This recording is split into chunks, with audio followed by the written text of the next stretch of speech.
You're listening to The Tales We Tell, a podcast about spooky stories, unsolved mysteries, and local lore. I'm your host, Hannah Parch. And I'm Katy.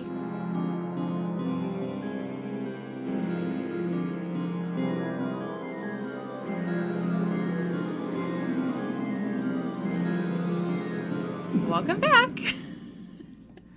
So good to be back. Only days later, too. I know. We're so productive these days. Let's go. I've been hella productive today, and I'm tired of it. I started out super productive. Like, I was cleaning. I was getting Halloween decorations out. You know, stuff was getting done. Mm-hmm. But then I had to go to, like, full-time mom mode when Shelton went to work, and I'm tired. Yeah. Like, during his naps, I know a perfect time to do chores and stuff, but it's also a perfect time for me to just rest. Yeah. I'm still getting over my week from streptococcus hell. Yes. How... So, brief review, because I didn't even tell you the story yet. Well, and I have no idea if or when the bonus has come out, if our patrons have heard the sound of streptococcalness invading your neck. The pain. Yeah. Agony. That was rough. Yeah. Rough looking. So, Monday, my throat's a little, like, scratchy. You know, I'm thinking, we were just in the mountains. It's that time of year. Pollen, drainage, whatever. Right. Picked her up from daycare, and they're like, yeah, he had a fever today, so he needs to not be here tomorrow, or you can bring him to the doctor just to make sure that he's not going to get anyone sick. Right. So sure enough, Tuesday morning, I wake up in pain. Every time I swallow, it's horrendous pain, and I'm like, well, that's not good. I also feel terrible, but I need to get up and get moving and get to the walk-in clinic first thing so I can bring Critter with me. Sure enough, it's more of the same. It's basically daycare germs, maybe some allergies. It's just all congestion and a cough, and it's very frustrating because this has been going on for months. And while I'm there, I'm like, please hurry up, because I feel like I'm going to pass out. I'm in so much pain. I feel awful. I'm, like, so close to asking the doctor, can you run a strep test on me, please? Aww. But I didn't. And so Walker and I go home, and we have a sick day. Right. And Tuesday night / Wednesday morning, basically, I go to bed. Oh, wait, no. Before that, my sick day gets so much worse that I actually did nap while he was napping, and I woke up with a 101-degree fever. Oh, gosh. And so weak and woozy to the point where I was afraid, like, I can't take care of my child. Like, I am so sick. Like, I don't remember the last time I have been so run down. Maybe the flu. Right. But I was worried, like, I don't think I'm, like, strong enough to pick him up, much less carry him down the stairs. Right. To get him a bottle, to feed him, to take care of him, anything. Right. And so Shelton is at work until 9. Right. And it's like 4. Yeah. And so I'm like, I need you to come home. Right. And he can't just close up shop and leave. Yeah. The other pharmacist lives almost an hour away. Oh, no. So we ended up having, talking to some friends, and Connor came over. Yeah, I heard about that. Yeah, so Connor came over and drank all of our beer and ate all of our cookies and took care of but kept our your child alive. Yes. Fed him a bottle, got him a clean diaper, and hung out with him for a little while. Yeah. While I went up and I rested some more, took some more medicine, finally got my fever down a little bit. Yeah. Got a little bit of strength back. And I was like, look, we can just go ahead and put him down. Right. Like, he should be fine, like, in a pinch until Shelton gets here, which should be soon. I can probably handle it. Right. Well, Shelton gets home. Everything's fine. We go to bed. Fast forward to like 2 or 3 in the morning. I wake up and I am in so much pain. Oh, no. I am seriously contemplating going to the ER. Oh, no. Yeah. Yikes. Like, that's how bad it was. And I was like, I can power through. Like, Shelton is off tomorrow. Right. I can get up and I can go to urgent care first thing in the morning. I just got to make it a couple of hours. Yeah. Just take some ibuprofen. And I think it was partially obviously it was excruciating pain. Right. And it was for most of the day, it was just when I'd swallow. Yeah. Now it was just constant. Existing. Yeah. Constant. Jeez. And, like, even if I just moved my tongue in my mouth. Oh, no. That's the worst. And, so, yeah, I was thinking of Jarek and his death chip of when he thought he needed to 4 a.m. go to the hospital. Or no, call an ambulance. Yeah, call the ambulance. Yeah, no, I was like, I'll at least drive myself. And I think that was one of the big deterrents was, like, I would have to drive myself. And I'm like, I could probably do it. Yeah. Or I could just lay here in agony. Yeah. Yeah. And especially since I'm like, I am 99% certain this is strep. Yeah. So I get up, or I'm able to kind of halfway sleep a little bit. Yeah. I get dressed. I'm out the door to urgent care in the morning. And so she's like, well, let's take a look. And she's like, oh, yeah, no, we're going to definitely test you for strep. Oh, no. Probably going to treat you for strep, even if it's not positive. But, like, yeah, I bet you are in pain. Like, she barely looked in my mouth. Yikes. And she comes back later. And it was supposed to be, like, a 5-minute test, but, like, 25 minutes later. I know. I finally had to just get up on the little, like, the exam table and lay down because I was so miserable. And so she's like, oh, it's positive. She's like, it was positive before the test was done. Yeah. Yikes. I was like, great. Because she apparently came by and, like, the test was, like, still running. Yeah. And she just was like, oh, yeah. Yikes. So now I'm on antibiotics that smell like bubblegum mixed with Pepto-Bismol. And feeling a lot better. Oh, well, that's great. It's great for you. Well, you certainly sound better. And I basically missed all of work because I couldn't get out of bed other than to go to the doctor Wednesday, and I couldn't get out of bed Thursday. Yeah, well, fair. You deserved that rest. Well, I don't have any updates. I do have one announcement, which is a content warning. Not a Dante episode. This is really not a Dante episode. I'm really sorry, Dante. Oh, just don't. Yeah, it's not. And here's the thing. When I tell you what this episode is about, I feel like you will know who this person is. And, like, I feel like you... Well, okay, I'm just going to go ahead and say. Okay. Well, okay, I'm not. But, okay. I think it goes on the edge of my seat here. I know. I think it goes without saying that, like, we tend to look at the mental health, you know, when that comes into play. Uh-huh. And I just want us to be aware, which I think we will throughout this, that this person that we're talking about was a very mentally ill individual. And like we always say, that doesn't excuse the things that this person did, but we do just need to acknowledge mental health was at play. He was not helped in the ways that he needed to be helped, and we will discuss as we go. Okay? Delightful. Okay. So what are our content/trigger warnings? I don't know, just graphic stuff. I'm just gonna say for graphic. Graphic. It's just graphic. There's no something being so graphic. You haven't really given a lot of detail. There's no child abuse. There's no sexual abuse. No children are harmed. It's just kind of graphic stuff. Just kind of, I don't want to say run-of-the-mill violence, but yeah. Murder, death, kill. Yeah. Maiming, torturing. Yeah. And actually no torture. Okay. Yeah. So I'll go ahead and say, because I'm going to see if you can tell who we're going to talk about. This person was the inspiration for Norman Bates, Leatherface from Texas Chainsaw Massacre, and the character of Buffalo Bill from Silence of the Lambs. Do you have any idea who we're going to talk about? Probably, but I can't think of the name.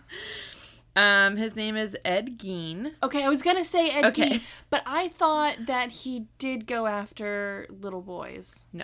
Okay, so I'm thinking of somebody else. You might be thinking of Wayne Gacy. Yeah. The clown, killer clown. Okay, so I was going to say Gein. Yeah. All right, yay me for knowing, but boo me for getting my psychopaths confused. Yes. And so I'm gonna refer to him as Eddie because that, I believe, is what he went by. I don't know why he's been memorialized as Ed. Everything I read, he went by the name Eddie. Maybe Eddie kind of humanizes him too much. Makes him like my buddy Eddie. Yeah. So this is a picture of him at the time of his arrest. And he was born in 1906 as Edward Theodore Gein in La Crosse, Wisconsin. His parents were George and Augusta Gein. He was the youngest of two. He had an older brother named Henry. Obviously, we're going to talk a little bit about his upbringing because, shocker to no one, that plays a lot into his mental health, I'm sure. Yes, a little important. So his father, George, was an abusive alcoholic who... In the early 1900s, say it ain't so. Say it ain't so, I know. He had trouble holding down a job. He eventually was able to own a grocery store, but I believe the implication was that Augusta did most of... It was, like, mostly her. And... He sold the grocery store in 1914, and the family was able to buy a 195-acre farm in Plainfield, Wisconsin. And so they moved out there. It was pretty isolated, and Augusta, like, took full advantage of that and was like, we're just going to stay, like, pretty isolated out here. Also, fun fact, the more I got into my notes, I kept forgetting the name of the town Plainfield, Wisconsin. And so I definitely started reading Plainsville. I corrected myself and was like, oh, Plainfield. Just kidding. Like a field of plains. Yeah, not like Plainsville sounds like you're like insulting someone's looks. I feel like of all episodes to have not gotten me a dossier, by the way. I know. Really? Sorry. Oh, good. So this is a picture of Augusta. So this is Eddie's mom. She reminds me of someone on the Munsters. The uncle, right? Yeah. Yeah, I agree. Ironically, isn't his name Uncle Eddie?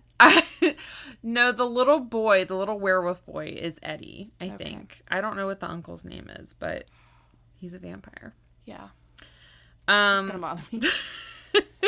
So Augusta was aggressively religious, I think is the best way to put it. I guess that's her coping mechanism for an alcoholic husband. Yeah. So she taught both of her sons that the world was basically evil and immoral.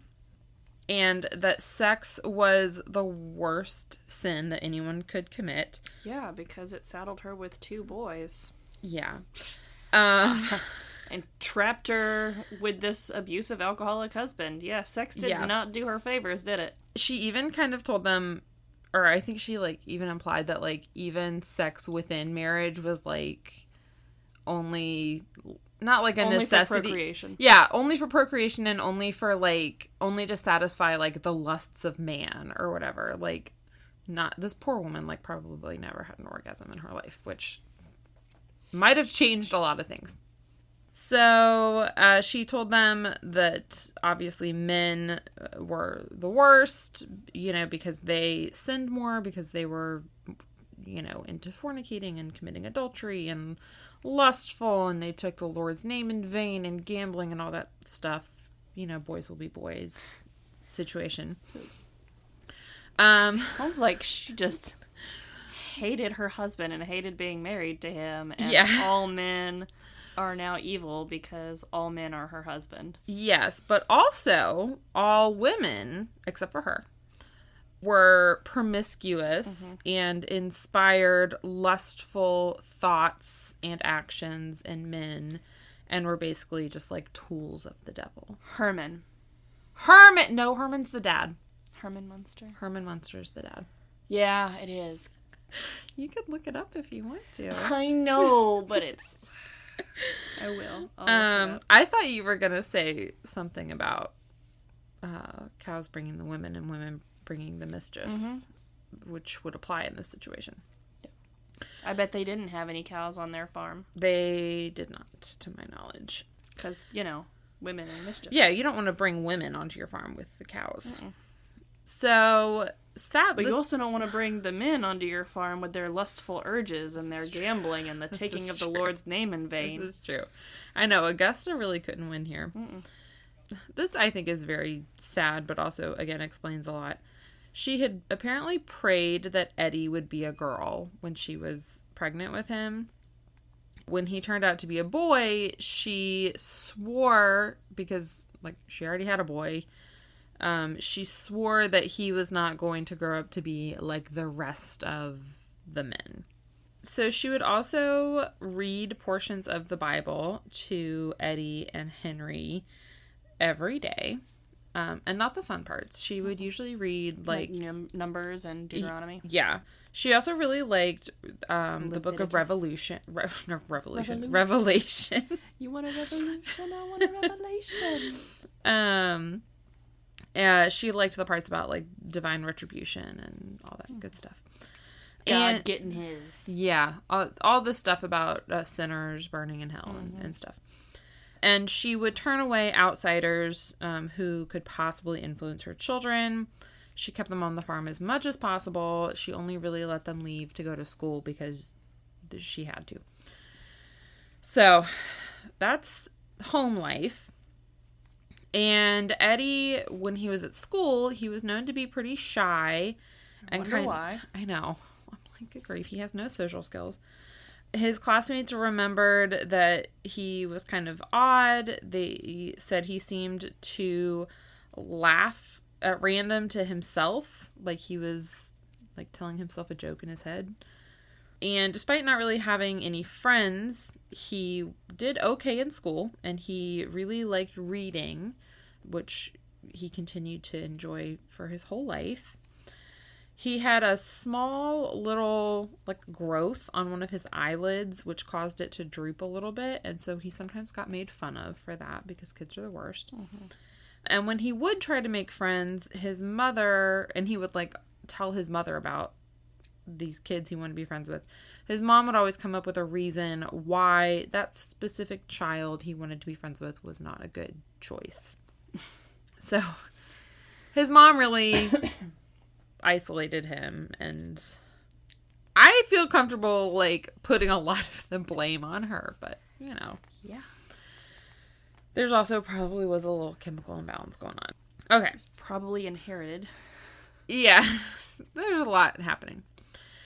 So on April 1st of 1940, George, the dad, died of heart failure caused by alcoholism. Shocking. It was also not an April Fool's joke. And no one was super sad. And so the boys, Henry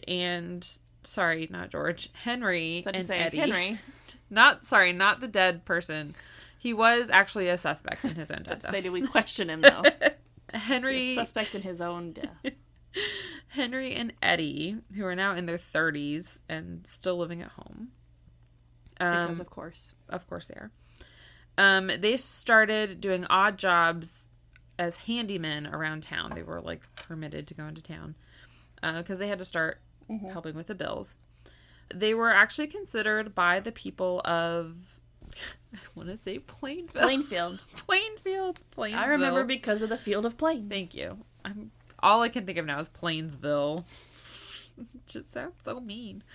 They were considered by the people of Plainfield to be honest and reliable. Eddie was actually a pretty frequent babysitter for neighbors. And some people think that this is likely because he related more easily to children than adults. So I got the idea or the sense that I don't want to use the term simple-minded because that seems out of date. Also, if he did well in school too, he probably intellectually okay. Yeah, I think he was just... I don't think he had the social skills necessarily. Yeah, not intellectually delayed. Right. But socially delayed. Didn't really have the social skills to interact comfortably with adults. Probably Kids are pretty easy to just be probably thought kids were a little easier to hang out with. Again, can say with confidence that, like, children are not harmed in this story. He was not, like, a child molester. He was not someone victimizing children. So, like... Just other people. Just some other stuff that he did. Around this time, Henry, the brother... So, Henry's, like, dating someone. Henry somehow has fine social skills. I don't know what is going... I don't know how Henry turned out to be the normal one. He's the rebel. But Henry has a girlfriend, and Henry is making plans to move in with this girlfriend and her kids. At the same time, he is pretty worried because he knows that Eddie is, like, very attached to their mother and, like, probably isn't going to leave home. But is like, Eddie, you should leave home. And also is like, Eddie, our mother is, like, fucking crazy and is, like, kind of a bitch. And Eddie was, like, totally thought that, like... How dare you say that about Mom? Yeah. Eddie totally thought that, like, Henry also loved Mommy just as much as him. And was like, what did you call... Like, you know, like, what? You know, like, was just shocked. You know, just not on board with this. Yeah, it's one of those things I have to think of, too. I'm like, I've got me a mama's boy, and I'm gonna keep him a mama's boy. But also, we gotta have, like, there are levels of mama's boy. Yeah. You know, there are levels. We'll leave it at that. The levels. We won't let him stay at this level. No. Not at all. Not aspiring to this level of mama's Yeah, not a Norman Bates. No. We'll graduate him from there. Well, he won't graduate to that level. He'll be at a lower level of mama's boy. Oh, I thought you started at that level and then you... No, I feel like that's, like, up here of, like, you start down of, like, not a mama's boy. Kind of, like, loves your mom. Oh, I thought everyone starts as a mama's boy. I don't know. He's a mama's boy now. Oh, big time. Well, yeah, so he's starting as a mama's boy. Yeah, but I made that happen. Well, because you birthed him. I mean, I'll take an advantage where there's an advantage. All right. So, May 16th of 1944. So, it's been 4 years since their dad died. And there is a fire on the Gein farm. They think that the fire started because Eddie and Henry were burning some vegetation, like a controlled fire, and it just got out of hand. So the fire department is called. They put the fire out. Everything's fine. That evening, Eddie calls and reports Henry missing. He's like, I can't find my brother. So some people get together, a little search party gets together to help him look, including some police officers. They get to the property, and Eddie basically leads them straight to Henry's body. He's lying face down in a scorched part of the field. His body is not burned otherwise, or he's not burned or otherwise injured. There were some accounts that he had bruises on his head, but that was, like, debatable. And they said his apparent cause of death seemed to be heart failure. I don't know. Maybe they're like, I don't know, his dad died of heart failure. Maybe it's the thing. The official cause of death listed by the county coroner was asphyxiation. His death was ruled accidental or, like, natural, I guess. They didn't investigate anything. They didn't perform an autopsy. The general consensus is, like, not necessarily that Eddie killed him. It's suspicious enough that, like, it's notable that his brother died in somewhat suspicious circumstances, and that's it. So we're just going to leave that there. That, and when you couple the fact that Henry had plans to leave Mama and Eddie. Yeah. So, I don't know. That's I'm just going to leave it there as, like, Henry is now dead. Oh, no. So, shortly after Henry's death, Augusta has a paralyzing stroke. And Eddie now is completely devoted to her care. which he low-key kind of likes because he's finally getting to take care of her and, like, prove how, like, much she needs him, right? So he sits by her bedside every night. He reads her passages from the Bible. He's like, all the rules are reversed. You used to read to me as a child from Revelation, and now I'm going to read to you. He basically nurses her back to health. She's able to walk again. And in 1945, she was, like, up and about enough that she's, like, contributing some to the farm. And one day in 1945, she tells Eddie that they needed to buy straw. And so the two of them go to a neighbor named Smith. And Smith is a real asshole. When they get there, they see Smith essentially abusing a dog, which is all that I will say. And a woman comes out of his house and is, like, screaming at him to stop because she's, like, a normal human being. Someone with a soul. Yeah. And, like, to not go into too much detail, he does not stop. I don't know if they get the straw or not, but Augusta is, like, very upset by the whole situation. So they go home, and Eddie would later say that what upset Augusta about the situation was not the horrific animal abuse. It was because the woman who came outside to yell at Smith was not married to him, and she was his, quote, harlot.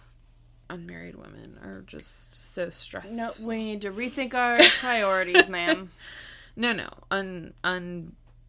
Unmarried relations is definitely still below animal abuse. The thing that she didn't even, like, they weren't even, I don't know if she just had inside information, but, like, how do you know that woman was, like, living there full time? Or, like, even his girlfriend, maybe she was just dropping off a delivery of butter, or I don't know, it's probably a small town, people talk, but at the same time, like, if she is trying to isolate as much, like, how is she in on the gossip? So who's giving her the tea? Well, perhaps from the emotional distress of seeing an unmarried woman, which I don't know if you've seen them, they're terrifying. I socialized with a couple yesterday.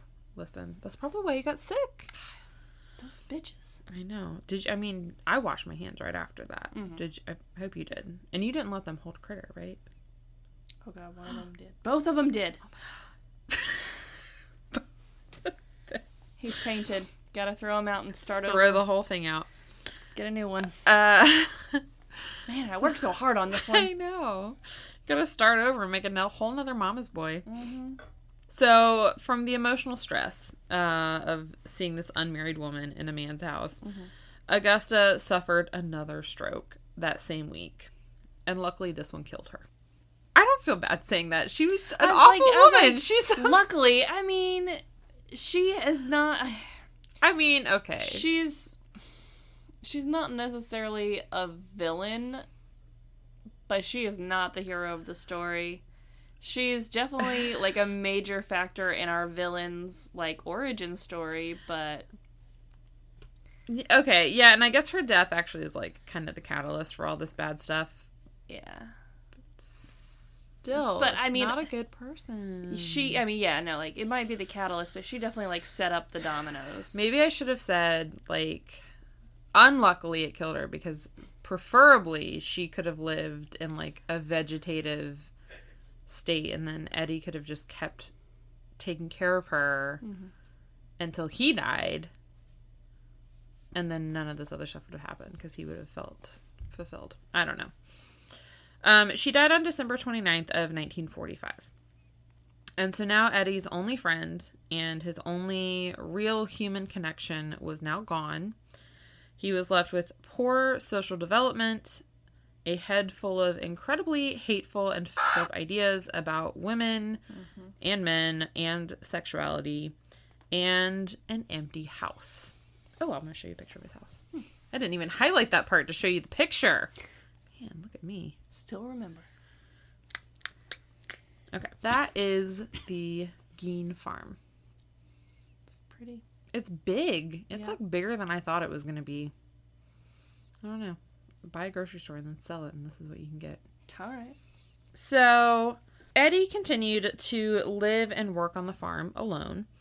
He did what he did before, which was take handyman jobs around town as needed. He would occasionally work for the local municipal road crew, and he received a farm subsidy from the government starting in 1951.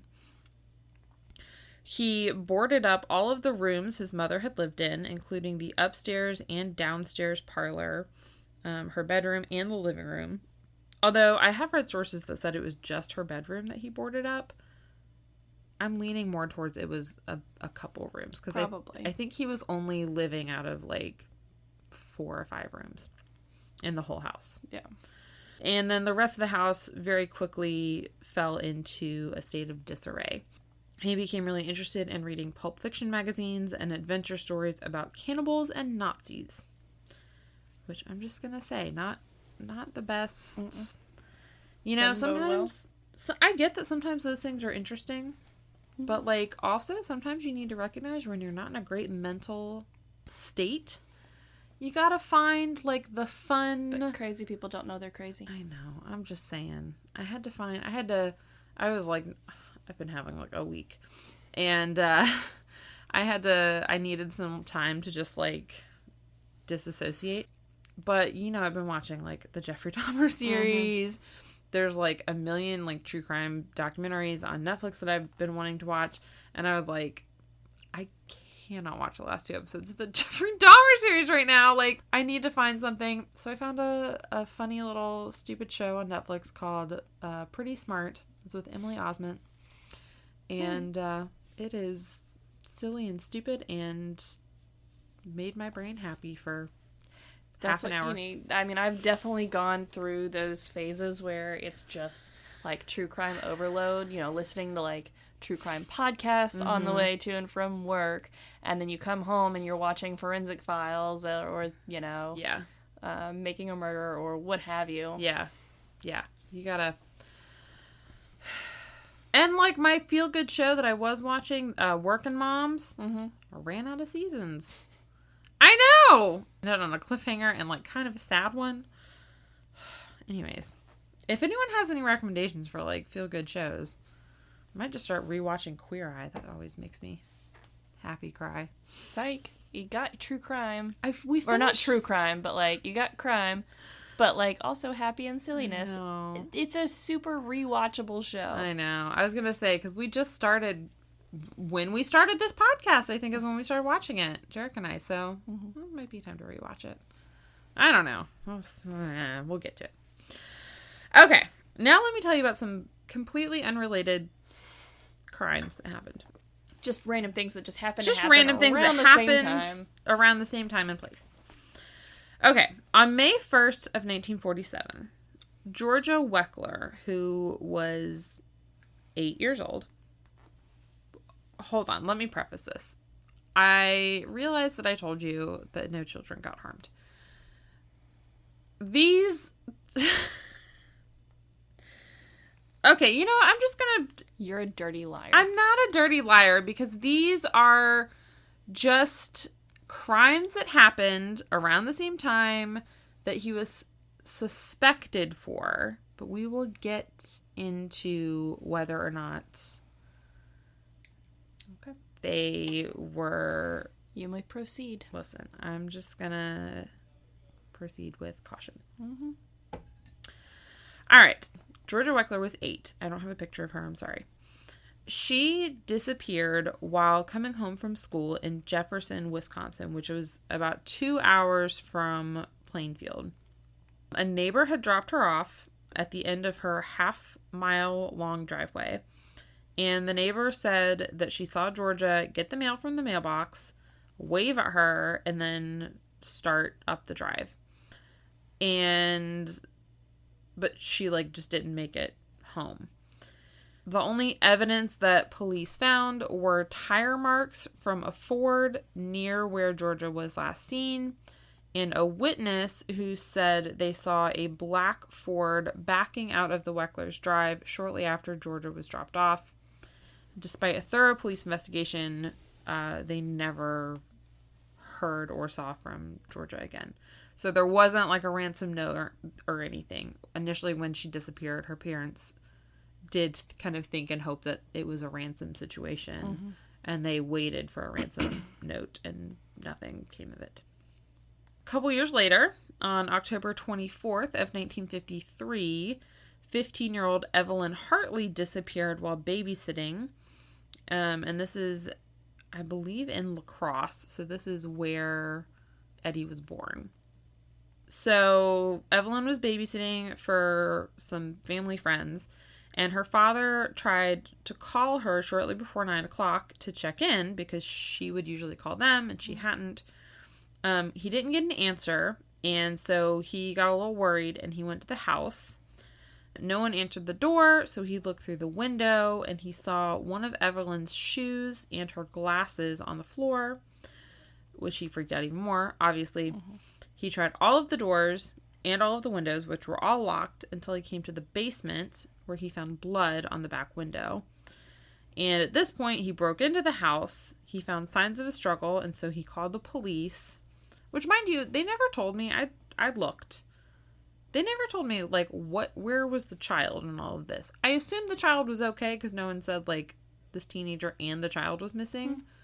It was, like, an 18-month-old, I think. So, like, possibly sleeping upstairs, but whatever.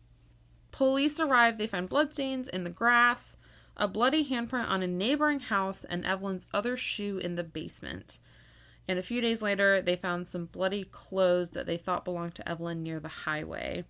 And again, despite a thorough police investigation, they never found Evelyn. So then, on December 8th, 1954... Mary Hogan, who was 54, disappeared while tending bar at a tavern in Plainfield, Wisconsin. Back to Plainfield. Right. Police discovered blood on the floor that led to the parking lot and an empty bullet cartridge also on the floor, but they never found Mary.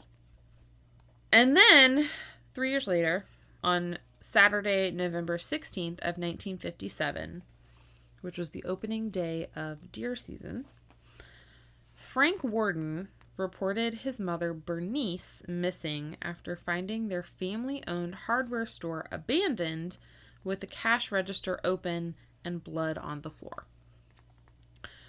A witness had reported having seen the company truck leave the building around 9:30 that morning, and Frank told police that Eddie Gein had come into the store the day before and then had come back that morning for a gallon of antifreeze.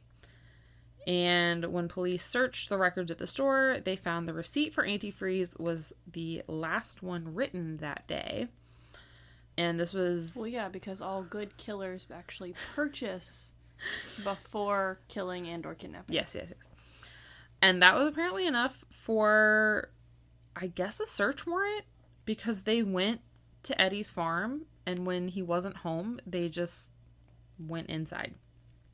Okay, so this is the part where, like, if you're drinking a spirited beverage, then just go ahead and take a drink.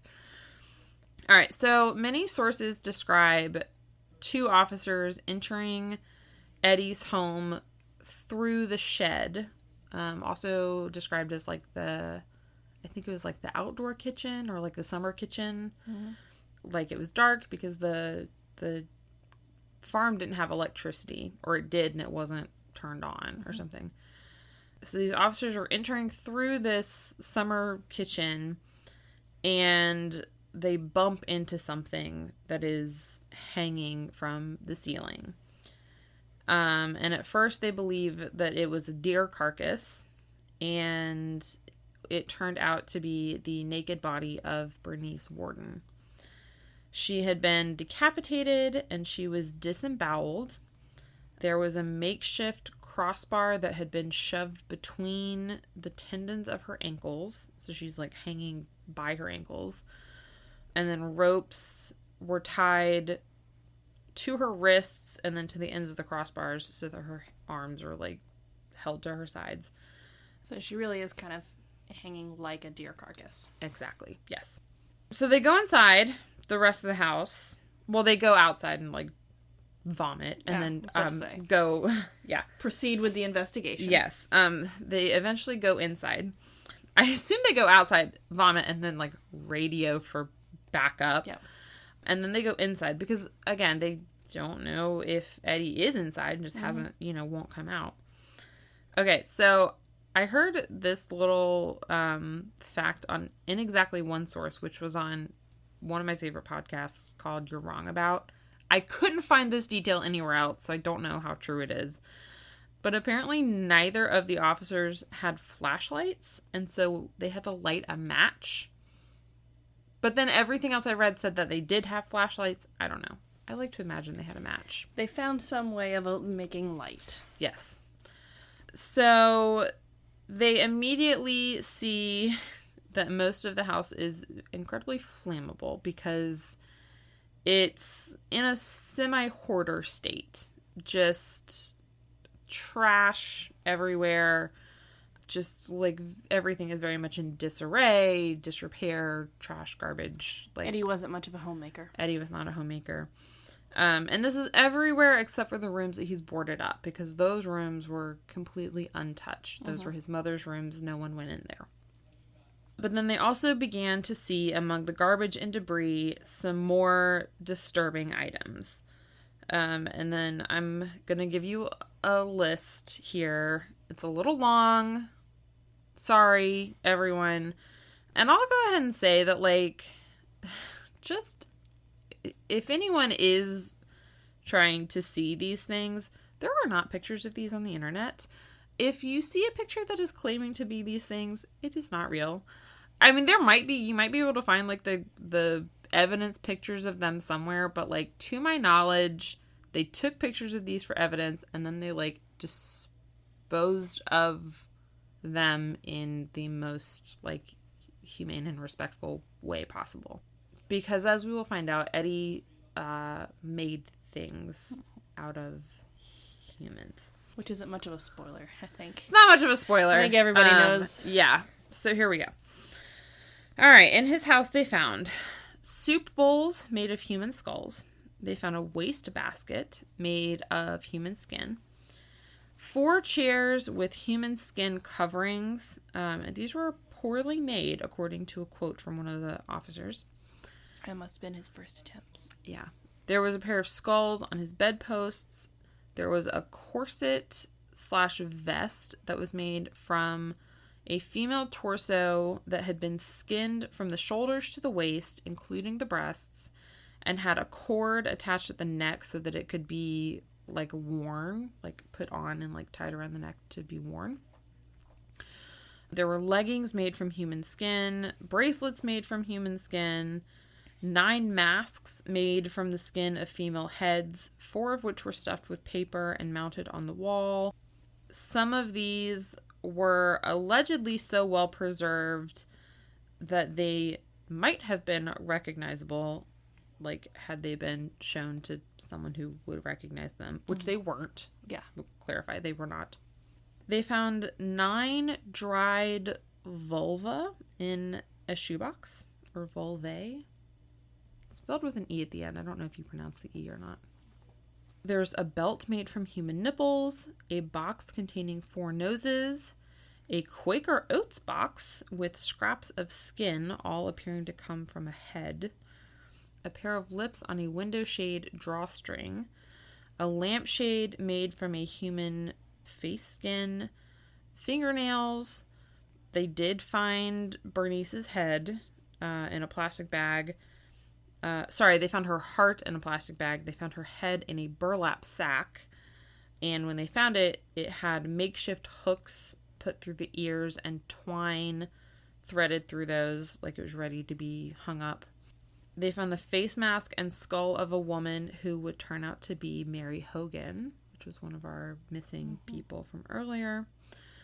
They found 2 vulva that appeared to have come from 15-year-old girls, which, again, that is... How do you know? I don't know. And then they found the dress of, quote, a young girl. And to my knowledge, they did not find any other body parts attributed to, like, anything younger than the 15-year-old. So police quickly realized that they have, like, way more body parts than, like, just from the one murder. This is... We went in looking for maybe he killed this one person. Yeah, they're like, we may have to open up a few more cases. We're not prepared for this. Yeah. God, I wonder how many people, like, quit or retired after that case. Like, I'm done. I would literally quit if I walked into the shed. Like, and I get that that's something that you might see, like, I get the house is not something that you would see. Mm-hmm. Yeah, no, I would quit then. That would be my... I think I would quit if I got the call. I'd be like, I'm sorry, what? After the case was closed. And be like, you know what? We did it. This guy's done. I'm done. You would quit as soon as you found out he was in custody. You're like, we got him in custody? Okay, great. No, once he was behind bars, like, for good. Because just because he gets arrested and is in custody doesn't mean he's... Like, he won't get off. That's true. But I'd be like, I need to go spend the rest of my life with happy things. Yeah. So that I can wash this out of my brain. That's when you, like, completely delete your Netflix account and start a new one and, like, to start a completely new algorithm to get all of the... Yeah. Okay. So, police are, like, we gotta find Eddie, obviously, right? All right. Well... Earlier that day, Eddie had actually received a couple of visitors at his house, the last of whom was a 16-year-old named Bob Hill. And Bob was, quote, the closest thing Eddie had to a friend. So he related more to kids or teenagers. And this guy, Bob, like, I think went to ball games with him sometimes, or, like, go to the movies with him. And so Eddie wasn't, like, completely a social outcast. Yeah, wasn't completely inept. Right. But when you consider that the closest thing he had to a friend was a 16-year-old kid that lived down the road. Someone who's, like, half his age at this point. Yeah. So, Bob had showed up earlier that day with his sister Darlene and asked Eddie for a ride into town because their car wouldn't start and they needed someone to drive him into town to, I guess, get parts or whatever. And Eddie was like, yeah, I'd be happy to take you. I just need to wash up first because I've been dressing a deer. Which, I mean, sure. That seems plausible to me. Like, seems plausible. Someone who lives, you know, like, in a rural area on a farm, like, yeah, I probably wouldn't have thought twice about it. Yeah. But can you imagine being Bob Hill, like...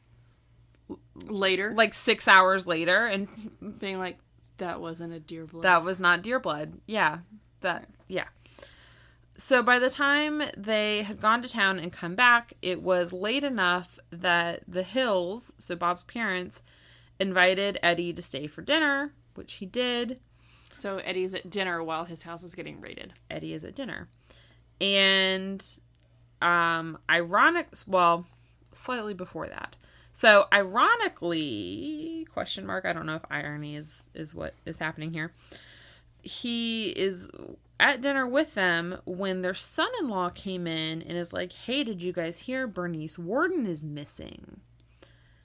And Bob is like, hey, Eddie, can you drive me into town? Because I want to see what all the excitement, I want to hear all the news. Yeah, let's go get the tea. Yeah. And Eddie's like, sure, I'm happy to drive you in town. They get into the truck a little while later. They are in the truck getting ready to pull out to drive into town when police pull up and say, hey, Eddie, we need to talk to you. We need to talk is kind of an understatement. Yeah, we gotta talk. So, in custody, it takes some time, but Eddie does eventually begin to talk. Here's the part that's, like, not... I don't want to say it's, like, a relief, but what he says is that most of the bodies in his house were bodies that he acquired from grave robbing. He says he started grave robbing in 1946, and this started from just probably the most profound sense of loneliness. Like we said, his mother died. Mm-hmm. He didn't really have anyone else. And so he would read about a woman's passing in the newspaper. Then he would go to the fresh gravesite alone and dig up the body and bring them home. Sometimes he would bring the whole body home, and sometimes he would only bring parts home. He said that he would use a rod to test the soil to see if it was soft enough. Most of the coffins were encased in like wooden boxes. So once he got to those, he would break off enough of the boards to get access to the coffin. Then he would pry open half of the casket with a crowbar. I actually read a book for this, which I will put in my sources at the end of this. There's like parts of his confession like in here. And so like the police are literally like, so how did you do it? Did you open the whole casket? And he's like, no, I just opened half of it. And they're like, how would you get them out? And he's like, I would just pull them out through the half. I'll reach in and take them all out. He did note that he never brought a saw to the cemetery with him. So, like, when he wanted to take just a head with him, he would just move it back and forth until the bone snapped. And the detective was like, oh, so like you would try to break a piece of wire. And I was like, that's okay. And he was like, yeah, that's a good analogy. And I was like, oh yeah, that's so great. So some investigators doubted his story about grave robbing because they were like, there's no way that you can dig up a grave in a night and like pull, which like I would also think, didn't we used to talk about like how hard it is to remember I said that I could totally dig up a grave and carry a body? That's true. Well, okay. It was Anatoly who we were talking about before, right? That's right.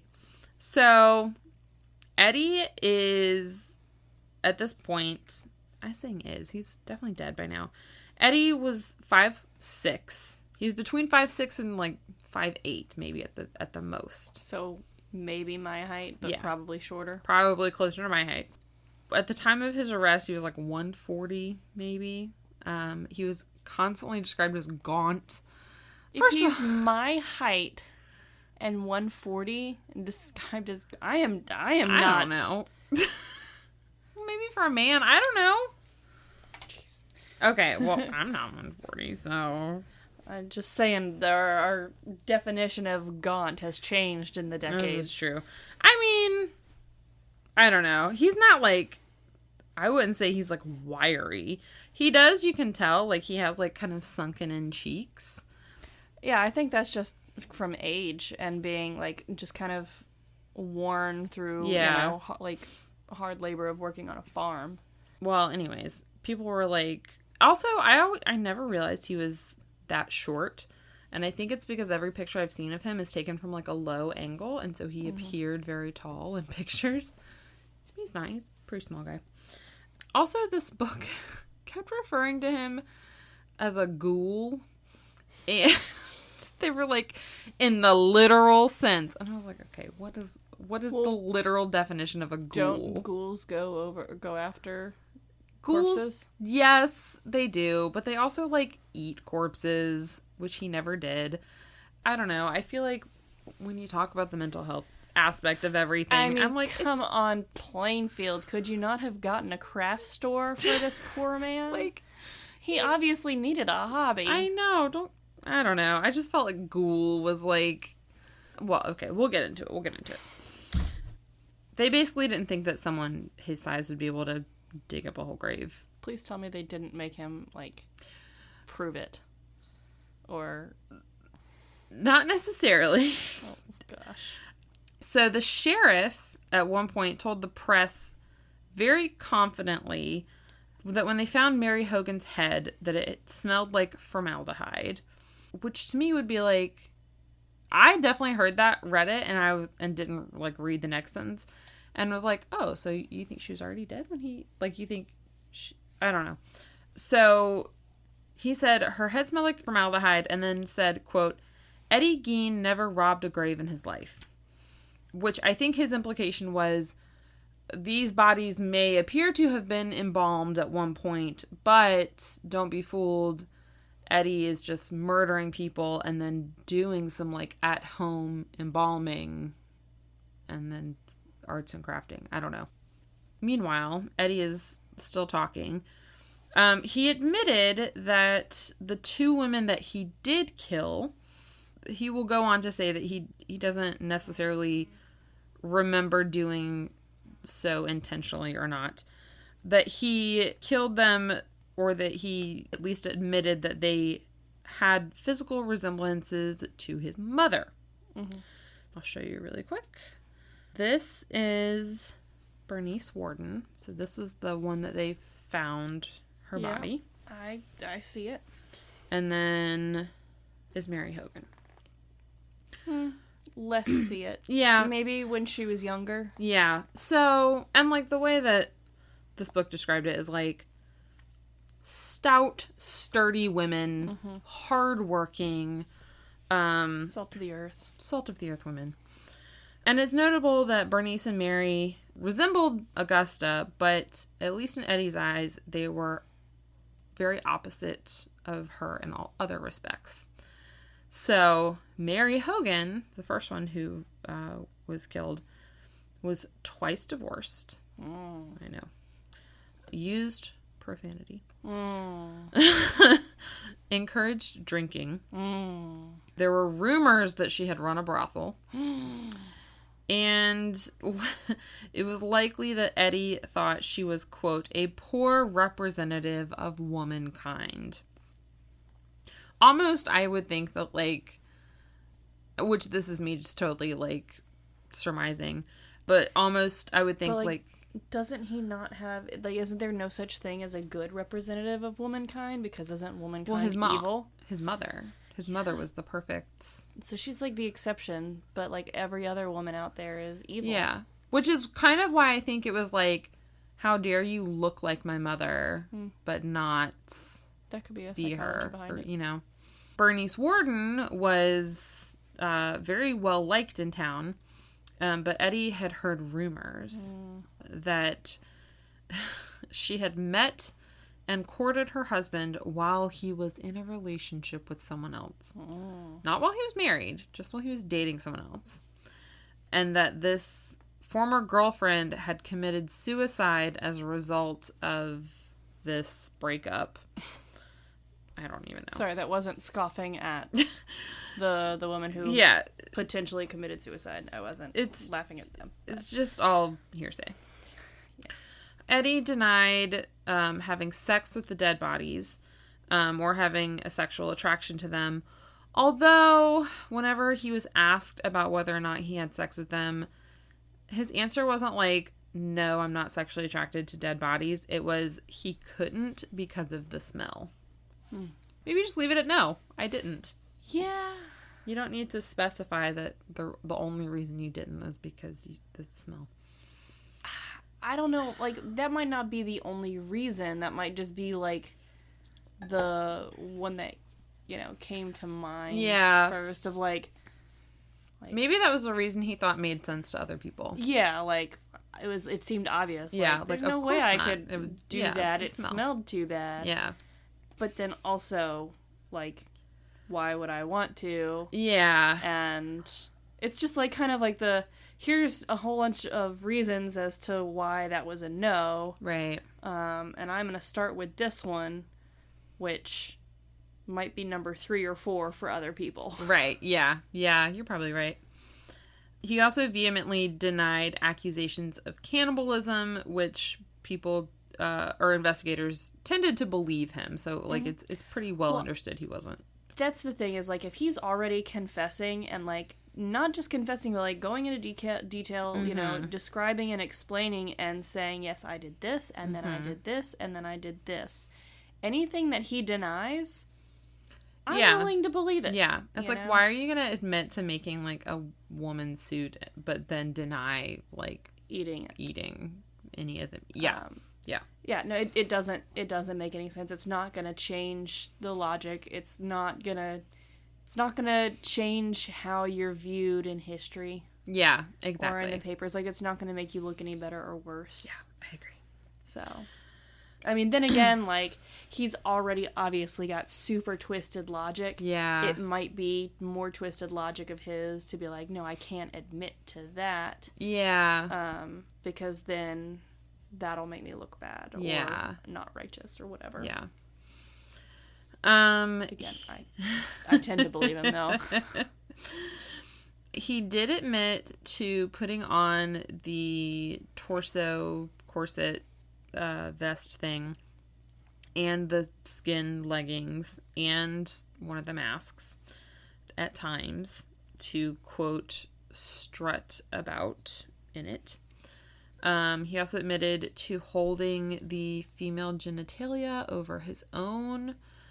And it's unclear if this was born from, like, a transgender identity that was repressed or if it was just repressed sexuality in general. Both? Or, well, like, what was the deal with his mom wanting him to be? His mom had wanted him to be a girl when he was born. I read sources that said at some point he had wanted, like, a sex change operation, but those weren't really a thing. So I don't know. I don't know if I have no idea what his, like, sexual orientation or, like, sexual identity, how it played into that. Mm-hmm. There were... I could just see, like, if his mother, like, really wanted him to be a girl when he was born, if she had, like, I don't know, injected that into his childhood in some way. Like, that could breed confusion in him. Mm-hmm. Or if he felt like she would love him more if he was a girl. Yeah, or maybe he was supposed to be. Or just any number of things. Like, I can imagine just being raised by that woman being very confused, especially when, like, you're being fed all this stuff about how sexual urges are bad, but then when you're growing up and you start getting those perfectly normal urges... being very confused and, like, the guilt associated with it of, like... exactly. Well, and again, like, if that's the only thing that you're being told until you're in your 30s or 40s, I mean, it could have just been, like, he'd never seen a woman naked before, you know? And, I mean, I don't know. Another suggestion about why he did this could have been wanting to feel closer to his mother. Some sources said that after her death, he tried to bring her back to life through sheer force of will. Like, just thinking, like, if he wanted it bad enough. Mm-hmm. He claims he never disturbed her grave or her body. There isn't any evidence that he did that. And then, obviously, there's, like, Freud is, like, screaming from his grave. Like... Oedipus, whatever. He wants to fuck mom. He wants to fuck his mom. That's what it is. So, who knows? Let's see what else I put in here. There's like 1,000 notes on this. You can tell I was in the middle of watching Jeffrey Dahmer. There's like an episode of that show, the Jeffrey Dahmer, whatever, because a theme for him was like he didn't want the men that he was with to leave. I think Jeffrey said in his confession one of the reasons he tried to make, like, zombies or whatever was he just wanted someone to stay with him. He wanted to be in control or whatever. So it could have been similar for Eddie, where he just wanted someone or something that would stay with him indefinitely, because his mother was supposed to be that for him, and she died. Well, and I mean, if you think of, like, the masks and stuff too, like, that could be, you know, kind of like puppets, or like he could, you know, by putting on the corset and the leggings, or if he was wearing the masks, like, that could be him being different characters, and then there was people there, in the house. It's very sad. I mean, like, this is kind of what I meant by, like, the more I read about him and about the things that he did and the reasons behind it, like, it's very sad. Like, I see it less of... I don't think he did anything. I certainly don't think he killed anyone because he wanted to cause harm. I don't think he enjoyed causing pain for anyone. I think the fact that most of the bodies that he had were bodies corpses. Corpses. You know, I don't think his primary goal was one of hurting other people. And I do think he was just very, very sick. And it's just, I don't know. I got really sad doing a lot of this research. So yeah, it is really sad. It's, which I don't want that to take away from like what he, you know, because the victims obviously he did horrible things. Yeah. He did in fact murder people. Yeah, and if I was, you know, and then mutilate them, and I'm guessing that all of his victims were already deceased before he took any absolutely parts. Yeah. So I'm not trying to give him any credit there or anything, but if your relative was found in the state that Bernice was, you would certainly have thoughts about. There would be relief that she was dead before anything, you know, worse happened. Right. I don't know.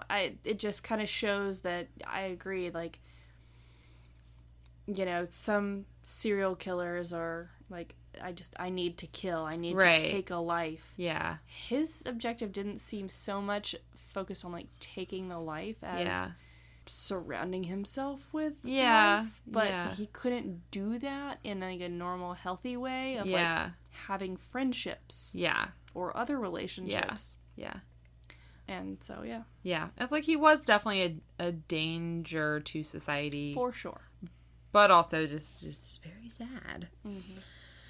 So he said that he would go into like it really gives me Anatoly vibes, right? We kind of said the same thing, like, was what he did wrong? Absolutely. Because Anatoly didn't murder anyone. No. He was just straight up grave robbing. And anyone who's newer to the podcast, we are referencing a previous episode. Very, very old episode. I don't remember the name of it, but like Anatoly Moskovitz, is that? Moskvin. Yeah. And is that the episode I think that's title? what we called it. Is either that or like the doll collector. Something like that. So anyway. Yeah. Again. He never actually killed anybody. Right. What he did was terrible. Yes. There absolutely were still victims. Right. The families of these people that he took. Yes. But it didn't come from a place of, like, malice or evil. It's so easy to, like, vilify and, like, call serial killers and other people monsters. Yeah. Like Wayne Gacy and Jeffrey Dahmer. Yeah. Monsters. Yeah.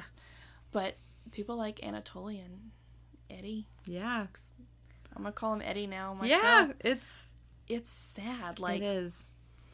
They're kind of still monsters, but it's so sad. It's very it's That's why I see why you were making such a big deal at the beginning. I'm like, girl, just get to it. Yeah, it's tough. That's why I don't like that people called him a ghoul. He's not a ghoul. He's a sick man. Okay, so he said that he would go into like he's so gaunt after all, and a very healthy 140 for his height of 5'7". We'll go ahead and just split the difference. Call it 5'7", 140. Jeez Louise. Oh gosh. Okay, so he would go into like a daze when he was digging up graves. He said sometimes he could like feel them coming on, and he like recognized that they were like that it was something he wasn't supposed to be doing. And he said sometimes if he could feel it coming on, he would pray really hard and it would go away. He said one time he even came out of the daze while he was in the middle of digging and he stopped and went home. So these just sound kind of like psychotic episodes. Yeah, kind of. And again, not a psychologist, so I'm not sure if I'm thinking of the definition of psychotic episode correctly, because I don't think psychotic episode means like everyone thinks like violence or rage or like goes on a killing spree or something. I think it's literally just a period of time in which you give into a psychosis. That there could be lost time, could just be grave robbing. Right. Just grave robbing. Just whatever. Grave robbing, whatever, it's fine. He would sometimes claim that his interest in dead bodies was purely scientific and due to interest in anatomy, but then he would also go back on that.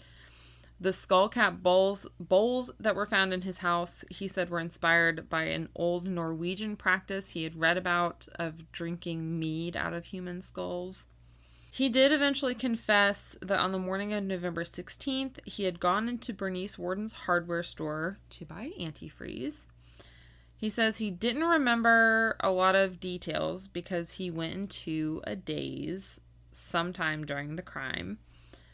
In the store, he allegedly asked to look at the gun selection and picked one out, and then he loaded it with a bullet that he found in his pocket and used it to shoot Bernice in the head. How convenient of him to have I know. a bullet of the right type of gun. Right. I know. I'm like, okay. He said he didn't remember shooting her. He does remember dragging her body across the floor and putting her in the company truck. And then he drove the truck into the woods, and then he got out, walked back into town to get his truck, drove back, got her body, put it in his truck, got home, and then he believes that he must have hung Bernice up in the shed. He told police that he must have thought that he was dressing a deer because he didn't have any recollection of doing it, but admitted that he probably did do it. Yeah. This is where I'm a little like, I don't know how much I believe of his story. Yeah.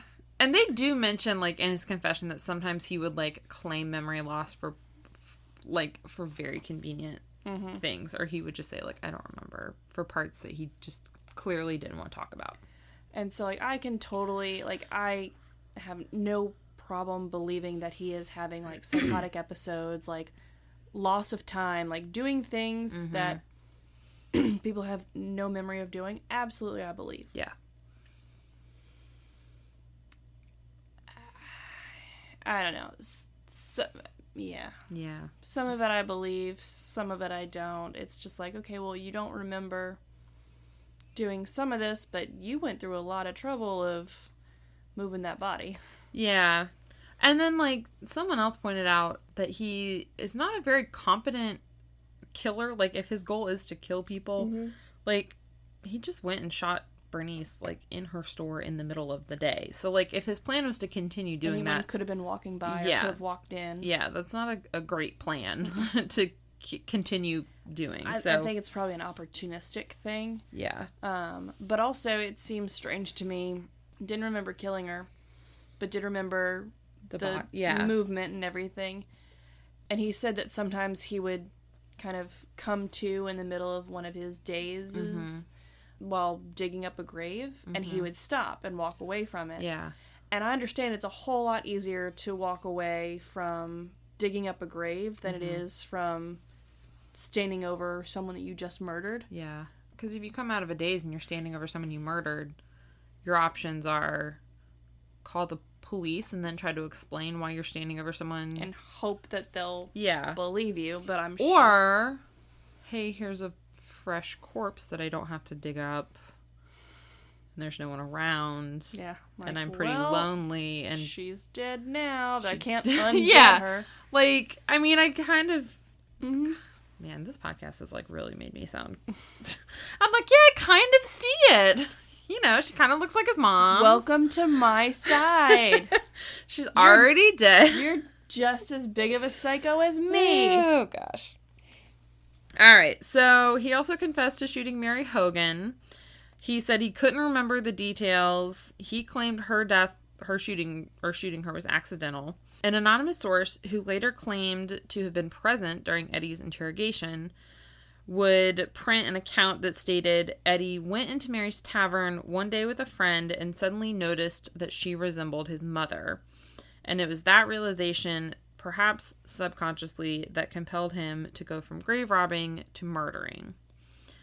A local farmer named Elmo Ueck, it's spelled Ueeck. Sure, yeah. Doesn't matter. His first name is Elmo.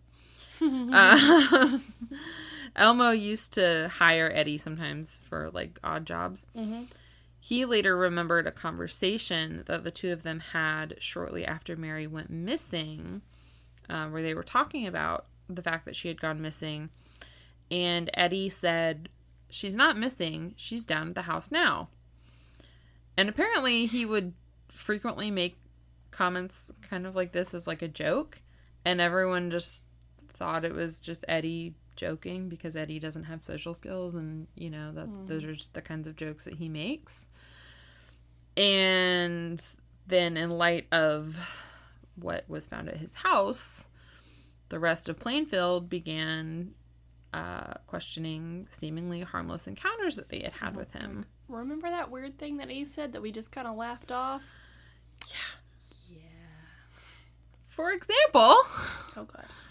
remember Bob Hill, the teenager?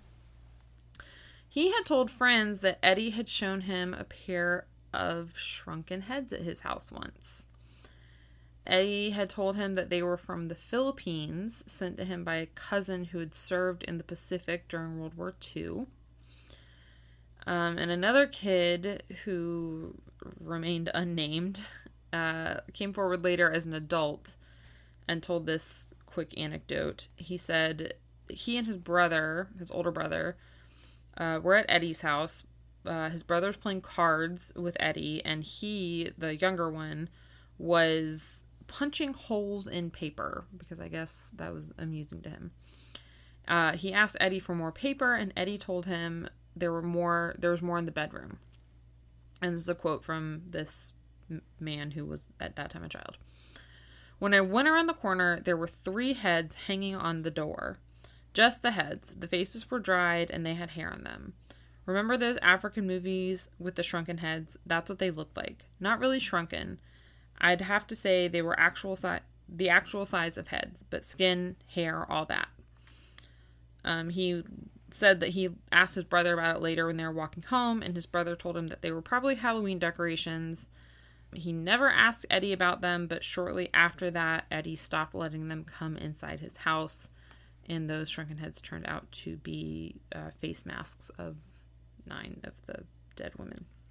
Despite investigators hoping to connect Eddie to the disappearances of Georgia Weckler and Evelyn Hartley, so the 8-year-old and the 15-year-old, there wasn't sufficient evidence among the massive amounts of human remains to point to Eddie as a suspect. And he also denied it, right? Yes. But he, admitted to the others. Yes. So he admitted to Mary and to Bernice. So none of the parts found at the house were young enough to be George's. There was one head that could possibly have been young enough to be Evelyn, but it didn't resemble her. And then none of the skulls that they recovered matched dental records from the girls. So that's why I said that technically he didn't harm any children. Because even with the genital parts that were from 15-year-olds, allegedly, those would have been from corpses. Which, again, doesn't necessarily make it better, but whatever. Makes it a little better, I guess. Yeah. It makes it different. Yeah. It makes, yeah. Yep. You said it. Exactly. Different. On November 18th, 1957, Eddie was arraigned for armed robbery because they found the cash register from Bernice Worden's store in his house with $41 in it. And investigators basically said they wanted to hold off on the murder charge until the crime lab had a chance to process all of the evidence. But they wanted, obviously, to keep him in custody. It's a very Law and Order move there. 3 days later, I can't do math, on November 21st, he was arraigned for first-degree murder. The judge... George? That's not even close, man. It is close. The George. I just added an or in there. The judge ordered that he be evaluated by a psychiatric expert to determine if he was competent to stand trial and if he was sane at the time of Bernice's murder. They basically decided they were only going to charge him for Bernice's murder. And it was something about it was too expensive to try him for multiple. And you don't want to have them together because he's got to be convicted of both. Yeah. And I think Bernice's, they just had, like, the most evidence for that. Yeah, no, it's one of those things that it sucks for the victims' families because they don't get official justice for those crimes. But, you know, like, only going to prosecute for the guaranteed home run. Yes, exactly. So on November 24th, so 3 days later, investigators decided to exhume the graves of the bodies that Eddie had claimed he had robbed. So he had provided them with 9 grave sites in the Plainfield Cemetery. This did not account for all of the bodies that were in the house, but I don't know if these were just the ones he could remember, but he gave them 9. So they had permission from the families, at least for this first one, the family was there. The male members of the family were there. I did notice that. The women folk weren't invited. Maybe they just declined to go. Possibly. So this was Eleanor Adams. So remember, half the police don't believe that Eddie's story. They think he murdered 15 women and then just made up the story. Mm-hmm. So they get to Eleanor's grave. They have 2 grave diggers, and it's the middle of November in Wisconsin. And they immediately realize that, it's actually much easier to dig up a coffin than they first realized. Even in the middle of winter, it only took 2 men about an hour to reach the top of the wooden box that the casket is in.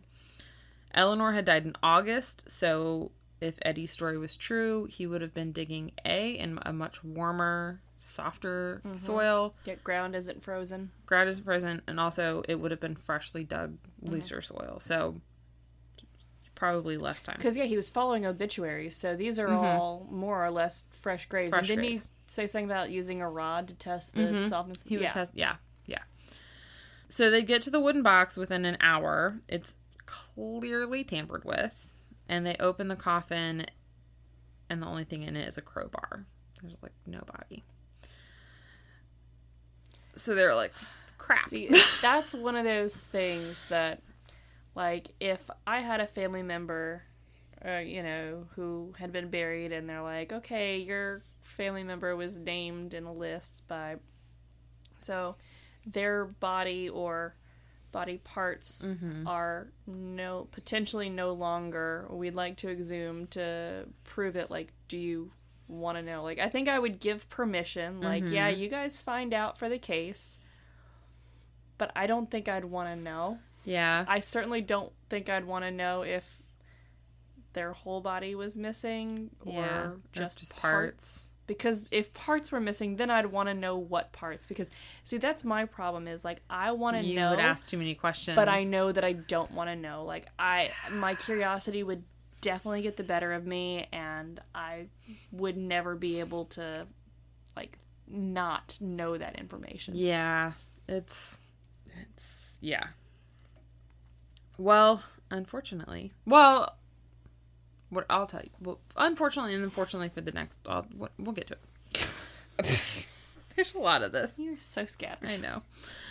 Okay, so the next grave they go to is Mabel Everson. And they get about 15 inches into the soil, and they begin to find bones. So they found a jaw, a partial skull, part of a leg, and then some smaller fragments. And then they find the same thing. The wooden box is tampered with, and her coffin was completely empty. And they think that what happened is Eddie said that sometimes he would feel remorseful and return body parts. Mm-hmm. So they think that that's what happened, and he just didn't bury them all the way. But after this, after they have confirmed with Eleanor and Mabel, they're like, we've confirmed as much as we need. We're not going to exhume any more graves. That was the part where I was like, well, see, luckily, after these 2, they were like, hello, families. Actually, we're not going to have to do this. Between November 25th and December 18th, Eddie was thoroughly evaluated both physically and psychologically. Physically, he was relatively normal, although I guess super gaunt, whatever. He's still, 15 pounds heavier than I was pre-pregnancy at the same height, and I would not have described myself as gaunt. This book kept referring to him as, like, the little man, which just is... Okay, like, I understand he's a crazy man who did bad things. Shorter but, like, than average. Do we really have to belittle him because he was, like... not even that much shorter than average. Just because he wasn't like 6'4" doesn't mean whatever. Toxic masculinity. Okay, so his psychological exam. Ooh boy. Yeah. It was performed by psychologist Dr. Robert Ellsworth. Was anything but normal. So Dr. Ellsworth found that Eddie was highly suggestive, immature, or had an immature level of sexuality, was emotionally dull, had, quote, rigid moral concepts which he expected others to follow. Ding, ding, ding. If, like, I was like, oh, that's what's wrong with the society today. He had difficulty forming relationships, and then he had a tendency to, quote, project blame for his own inadequacies onto others. Dr. Ellsworth concluded his diagnosis by saying that Eddie was, quote, basically a schizophrenic personality with several neurotic manifestations. And then 5 other doctors evaluated him for the official diagnosis. Dr. Ellsworth was the 6th doctor. Their official diagnosis for the court said that because of the fantasy world that Eddie had created for himself and in which he mostly lived, he did not know the difference between right and wrong. He was declared legally insane and not competent to stand trial, and he was sent to the Central State Hospital for the criminally insane, which has since been turned into the Dodge Correctional Institute. That being said, the people of Plainfield were not happy about that. They especially weren't happy because they were like, we've known Eddie his whole life. We would know if he was insane or not. Well, he also said himself that when he would come out of these episodes, he'd realize that what he was doing was wrong. Right. And would stop. And then there was, was it Mabel's grave that they found the bones that suggested guilt or remorse? And didn't he even said that he would go back sometimes? And so, like, it does sound like he understands right from wrong. But it also sounds like, I don't know, he still does have it's a twisted view of the world. But I don't know. I think their understanding or, like, their diagnosis was, like, almost like when he's in the real world, he does understand right from wrong, but he lives so much of his life in this fantasy world that he's created as a coping mechanism. Yeah. And in that world, he doesn't understand why this is bad. Well, and the whole blaming others for his own, failures or inadequacies or whatever. Yeah, he would say a lot, like, basically, like, oh, if people were nicer to me, then I wouldn't be like this. If people were just, like, friendly, like, if people just had me over for dinner, like, if people were, I don't know, like, he did kind of, which if I was Bob Hill, I'd be like, excuse you. I am your friend. I literally had you for dinner over the night you killed someone, sir. So the people of Plainfield did try to file an appeal to this decision. The Attorney General responded by saying, quote, the psychiatrist who examined him and testified at the hearing indicated that the defendant's mental illness was such that it would not be apparent to lay persons in the ordinary transactions and affairs of life. Meaning... hiding in plain sight. Exactly. Hiding in Plainfield sight.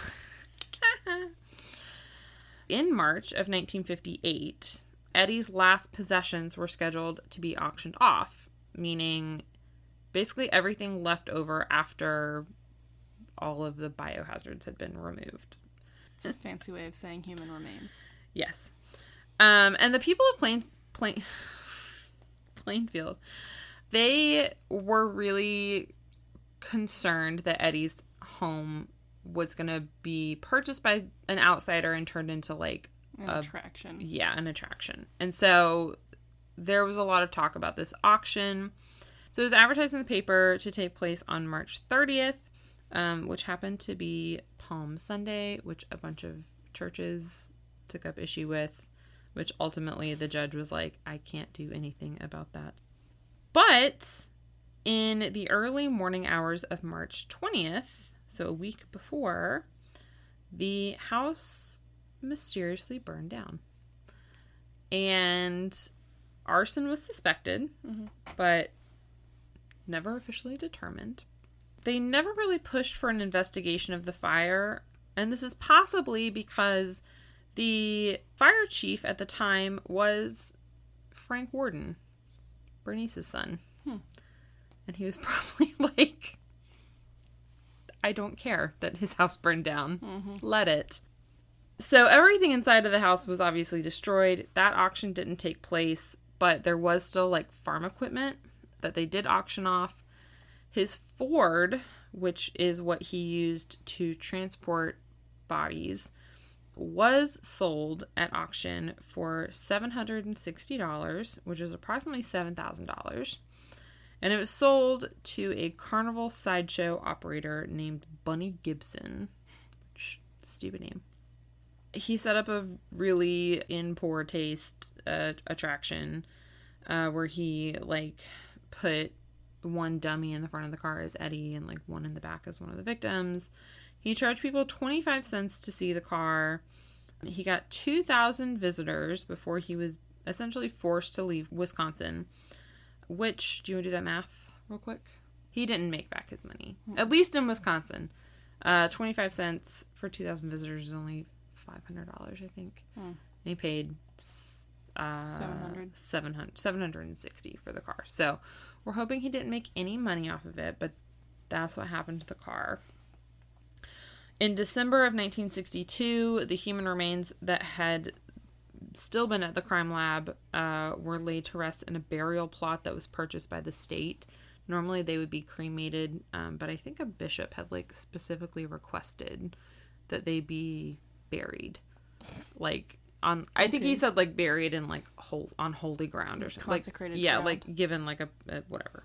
In November of 1968, doctors determined that Eddie was, quote, mentally able to confer with counsel and participate in his defense, and so he was given a new trial. It just meant that he was he was competent to stand trial, not that he was whatever. And just to give you an idea, because a million people pointed this out, so this is what he looked like at the time of his first not trial, where his arrest, right? And then this is what he looked like when he finally stood trial. Oh my gosh. Right? So people pointed out that he like looked like he'd aged a ton, and then they were like, oh, he filled out a lot. And it's like, well, yeah, he looks like his mom. He does look like his mom, but he's just, I don't know, he looks healthier to me, I think. I don't know. So he testified at his trial that shooting Bernice had been an accident. He claimed he didn't remember anything else. He also weirdly stated that ever since he was a child, he blacked out at the sight of blood. So he definitely didn't remember mutilating the body. What? Why are you assuming you're dressing a deer then? Yeah, and also, weird time to bring that up, man. It's 1968, and also, no, you don't. You don't black out at the sight of blood. No, you don't. On a farm, dude. You had blood on your hands when Bob came by. Yeah. I don't know. It's weird. Anyways, he was found guilty of first-degree murder. But then, immediately, like, the next stage of the trial began, where they were like, let's determine if he was legally sane at the time of the murder. And they were like, no, he wasn't. So he was found guilty of first-degree murder, but then he was found not guilty by reason of insanity and sent back to Central State Hospital. In 1974, he filed a petition for his release. Eddie did, claiming that he was, quote, fully recovered his mental health and is fully competent, and there's no reason why he should remain in any hospital. No. You could just stay there, bud. There's plenty of people, lots of friends. You won't be alone. Just stay there. Yep. And several doctors testified, and they were like, no, he still very much needs to be, yeah. And a lot of them even said, like, he may seem fine on the outside, but, like, he still has a lot of these problems, like, under the surface. Also, he's been institutionalized now for, like, 20, 30 years. Like, he would not know how to function in society. Like, no, let's not release him. In 1978... Again, if he's doing well, it's probably because he's surrounded by people. Yes, exactly. In 1978, Central State Hospital was turned into a correctional institute, and Eddie was one of the patients that was transferred out, and he was moved to Mendota Mental Health Institute in Madison, Wisconsin. And it was there on July 26th of 1984 that Eddie Gein died from lung cancer. He was 77. He was buried in the Plainfield Cemetery, which is kind of ironic because that's where he took several bodies from. He was buried in between his parents and brother, and his grave to this day is unmarked because over the years, so many people chipped away at his headstone that it had to be removed because it was being vandalized. And that is the story of Eddie Gein, who is not a serial killer because he only killed 2 people. Only killed 2 people. But, yeah, sorry. I actually like covering, like, well-known people or cases or something because, he's so well-known that, like, I know the gist, but I don't know any of the facts. I certainly didn't know his background or his upbringing, what his life was like, didn't know all of the details of things. Yeah. So I enjoy when we cover the, more sensational popular things. Yeah. Because you actually learn the story. Yeah. And I don't know. I hate it and I don't, but, like, I definitely only knew about him, like, he was the guy that had, like, the lampshade made of skin and, like, that he was, like, this creepy, demented person that, like, was the, like, he was the person behind Leatherface and Buffalo Bill. And it's like, okay, but now that I know, I'm like, but he wasn't. He was a very sad... And I don't know. Again, it's one of those kind of like with Anatoly, like, wanting to call him a monster because these are vile things. Like, this is disgusting and disturbing. But was he actually a monster? No, yeah. Like, I mean, he was mentally ill, yes, for sure, no question.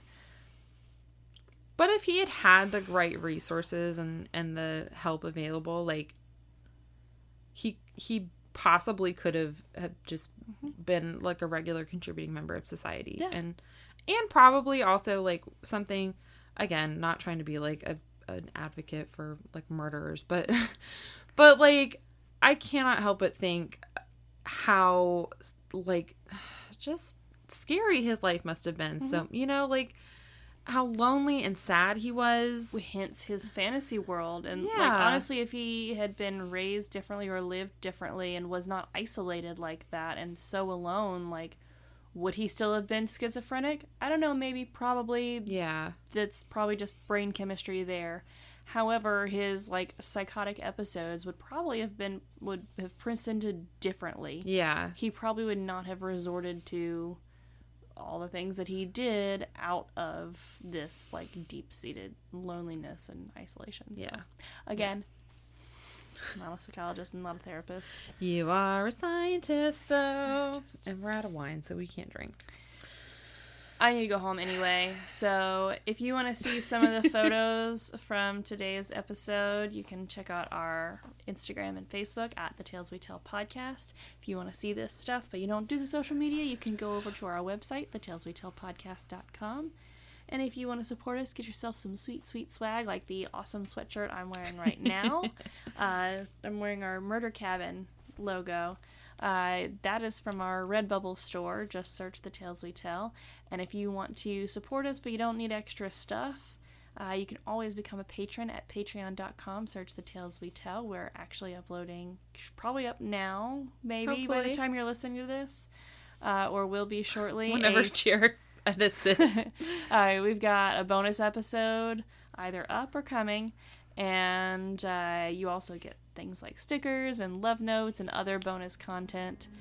Something that's going to actually become a more frequent thing than it has been, at least. Yes. So, patreon.com.